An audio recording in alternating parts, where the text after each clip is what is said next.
Good morning students. तो आज हम पढ़ने जा रहे हैं जो थ्योरम नंबर 3 है। चैप्टर हमारे पास है बेसिस एंड डिमेंशन, जो लीनियर अलजेब्रा का पार्ट है।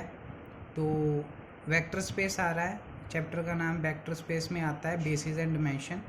तो थ्योरम नंबर 3 है हमारे पास, जिसको हम कहते हैं invariance of number of element of A basis. कहते हैं इनवेरिएंस का मतलब होता है सेम, इनवेरिएंस का मतलब होता है सेम। कहते हैं कि जो बेसिस में नंबर ऑफ एलिमेंट होंगे वो हर बार सेम होंगे। वेक्टर स्पेस के बेसिस जितने मर्जी हों, कहते हैं कि बेसिस हमारे पास वेक्टर स्पेस के एक से ज़्यादा हो सकते हैं, बट उनमें जो नंबर ऑफ एलिमेंट्स होंगे वो सेम होंगे। ये हमने थ्योरम प्रूव करनी है। तो थ्योरम पे आ जाते हैं। तो थ्योरम क्या कहती है कि prove that any two basis, कहते हैं दो बेसिस ले लो, ठीक है, of a finite dimension vector space. कोई भी वेक्टर है, वेक्टर स्पेस ले रहे हैं हम, वी वेक्टर स्पेस ले रहे हैं ओवर द फील्ड एफ। एक तो वो फाइनाइट है, डिमेंशन है, उसके फाइनाइट नंबर ऑफ एलिमेंट्स हैं, और उसकी दो बेसिस लेनी है, और वो भी सेम नंबर ऑफ एलिमेंट्स के बिलोंग करेंगे। ये हमने प्रूफ करना है। तो बाय डेफिनेशन हमें क्लियर होनी चाहिए बेसिस की और बेसिस सेट की, तो उसके अकॉर्डिंग हम चलेंगे। तो लेट हमने वी एफ वेक्टर स्पेस ले ली है, वो फाइनाइट भी है, ओवर द फील्ड एफ है, so it must have a basis set. हमें मालूम है कि कोई भी अगर वेक्टर स्पेस आएगा और उसमें फाइनाइट डिमेंशन है तो उसका कोई ना कोई बेसिक सेट होगा। Each finite dimension vector space has a basis set, वही उसने लिख दिया हमारे पास। और उसने कहा था अब दो बेसिस लेने हैं, तो मैंने दो बेसिस ले लिए। टेक बीटा 1 एक बेसिस ले लिया, एक बीटा 2 बेसिस ले लिया। अब ध्यान दीजिए कि x1 में जो बीटा 1 में एलिमेंट है उसमें m एलिमेंट्स हैं, उसमें m एलिमेंट्स हैं। नंबर ऑफ एलिमेंट्स कितने हो गए? m।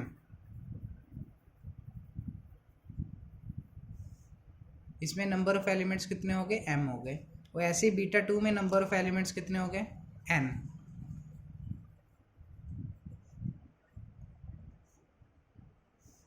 और इस बेसिस सेट में हमारे पास m एलिमेंट्स है, इस बेसिस सेट में हमारे पास n एलिमेंट्स हैं। ये दोनों बेसिस हैं vector space v over the field f के। हमने प्रूफ क्या करना है कि ये दोनों आपस में बराबर हैं। हमने ये प्रूफ करना है कि m और n आपस में बराबर है। हम ले लेते हैं, मान लेते हैं, हमारे पास केस फर्स्ट ले लेते हैं। हम मान लेते हैं कि अगर इफ़ लेट ले लेते हैं, अगर m n से बड़ा है, अगर m ग्रेटर देन है n से, तो since b1 is a basis है, ठीक है। अब ये ध्यान रखना है यहाँ पे बेस और बेसिस में थोड़ा डिफरेंस है। बेस एलिमेंट है, ठीक है ना। बेस, ये बेस की बात हो रही है, ये बेसिस की बात हो रही है, ये थोड़ा सा डिफरेंस है।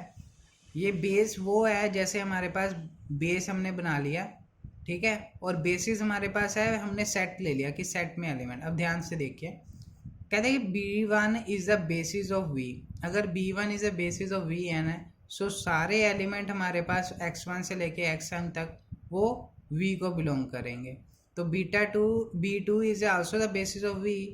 इट मीन्स कि हर एक एलिमेंट अगर V का होगा वो एक्सप्रेस कर सकते हैं linear combination of the element of B2। वही कह रहा है कि हमारे पास, या इसको कैपिटल B1 कर लो आप, इजी हो जाएगा। इसको कैपिटल B1 और कैपिटल B2 कर लो। कहते हैं कि कैपिटल B1 हो गया बेसिस और कैपिटल B2 हो गया बेसिस। वही कह रहा है कि अगर B1 is a basis of V, सो जितने भी एलिमेंट है x1 x2 से लेके xm तक वो वेक्टर स्पेस को बिलोंग करेंगे। एंड B2 भी एक बेसिस है V का, तो मतलब कि मैं जितने भी एलिमेंट लूँगा, मान लो कि मैंने क्या करना है, बाय डेफिनेशन है कि अगर कोई भी एलिमेंट मैं वेक्टर स्पेस से लेता हूँ तो मैं V को एक्सप्रेस कर सकता हूँ linear combination of the element of the basis. अब देखो, मैंने linear combination of the element of the basis B2 के ले लिए, तो अल्फ़ा 1 y1 ले सकता हूँ, अल्फ़ा 2 y2 ले सकता हूँ, and so on alpha n yn का ले सकता हूँ। तो अल्फ़ा 1 अल्फ़ा 2 की जगह पे उन्होंने बीटा 1 ले लिया, बीटा 1 2 ले लिया, बीटा 1 n ले लिया।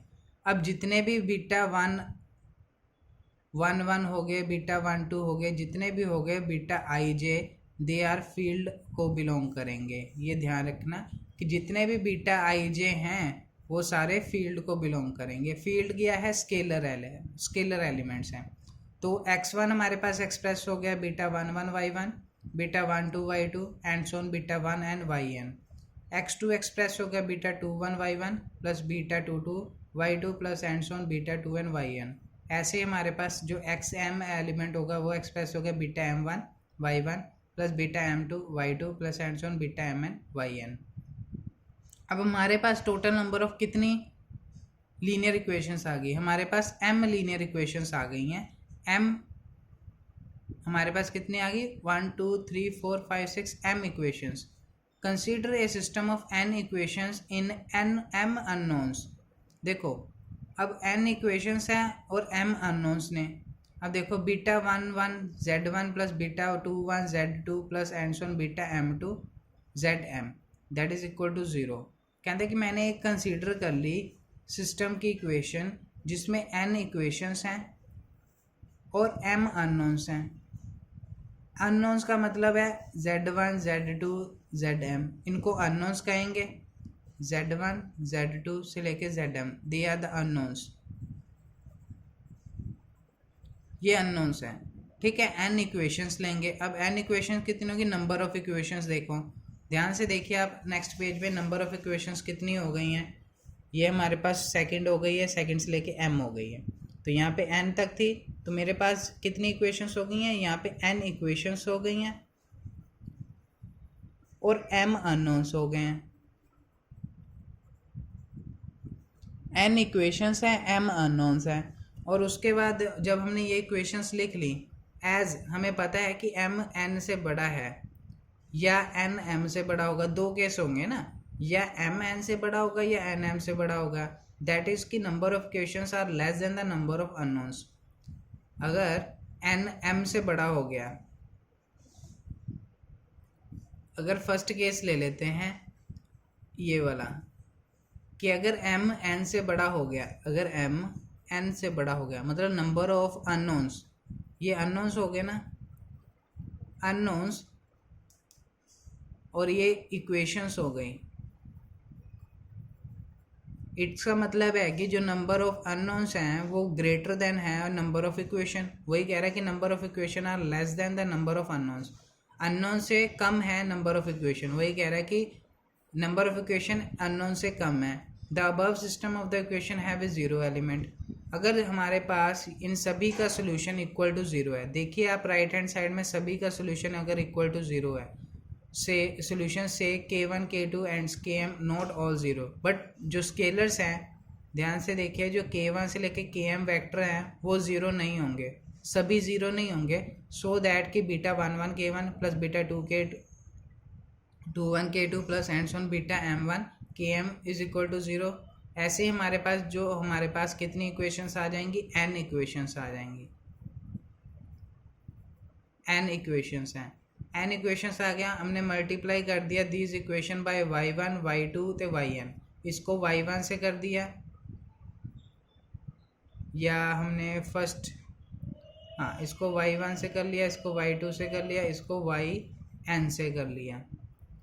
करने के बाद हमने पूरी इक्वेशन को इसको मल्टीप्लाई, इसको फिर इसको तो सारी को हमने जब मल्टीप्लाई कर लिया इक्वेशंस को, फिर हमने वर्टिकली ऐड करना शुरू करना है। वर्टिकली ऐड करेंगे तो k1 कॉमन निकल जाएगा। अब β11 y1 आएगा, β12 y2 आएगा एंड ऑन β1n yn आएगा। वही देखो हमारे पास प्लस फिर k2 कॉमन ले लेंगे तो β21 y1 आएगा, प्लस β22 y2 आएगा, plus and so on β2n yn आएगा, प्लस हमारे पास k3 कॉमन होगा, फिर एंड सोन फिर km कॉमन होगा। सिमिलरली हमने इक्वेशन को इक्वल टू ज़ीरो कर देना है। फिर उसके बाद हमने देखना है कि अगर k1 k2 ये हमने लिखा है ना, k1 k2 से km तक नॉट ऑल ज़ीरो, अगर ये ज़ीरो नहीं होंगे, ये वाले टर्म्स ज़ीरो नहीं होंगे, तो इनके ब्रैकेट वाली जो टर्म होगी वो ज़ीरो के बराबर होगी।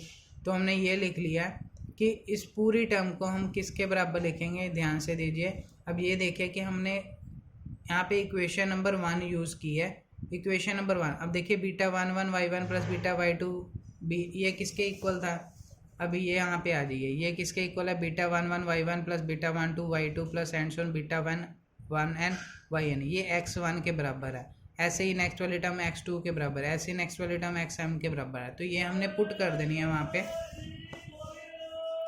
तो हमारे पास जब पुट करेंगे तो हमारे पास क्या आएगा, इसकी जगह पे हम x1 लिख लेंगे, इसकी जगह पे हम x2 लिख लेंगे, इसकी जगह पे हम xm लिख देंगे। तो हमारे पास इक्वेशन बन जाएगी k1 x1 plus k2 x2 plus and so on km xm is equal to 0।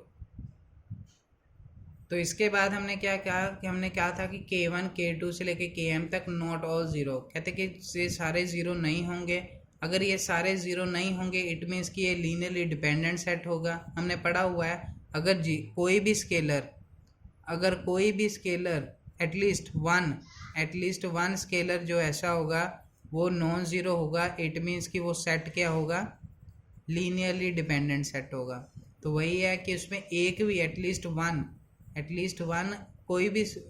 One ऐसा स्केलर होगा जो नॉन ज़ीरो होगा, तो वो हमारे पास लीनियरली डिपेंडेंट सेट होगा। ये हमारे पास कॉन्ट्राडिक्शन हो गई। कॉन्ट्राडिक्शन क्यों हो गई, इसका रीज़न ये है कि कॉन्ट्राडिक्शन क्यों होगी, क्योंकि उन्होंने कहा था कि जो B1 है that is a basis of vector space F। अगर B1 बेसिस है वेक्टर स्पेस ऑफ F का, अगर B1 बेसिस है वेक्टर स्पेस ऑफ F का, इट मीन्स कि वो लीनियरली इंडिपेंडेंट भी था और उसको मैं एक्सप्रेस कर सकता था LB1 is equal to V में।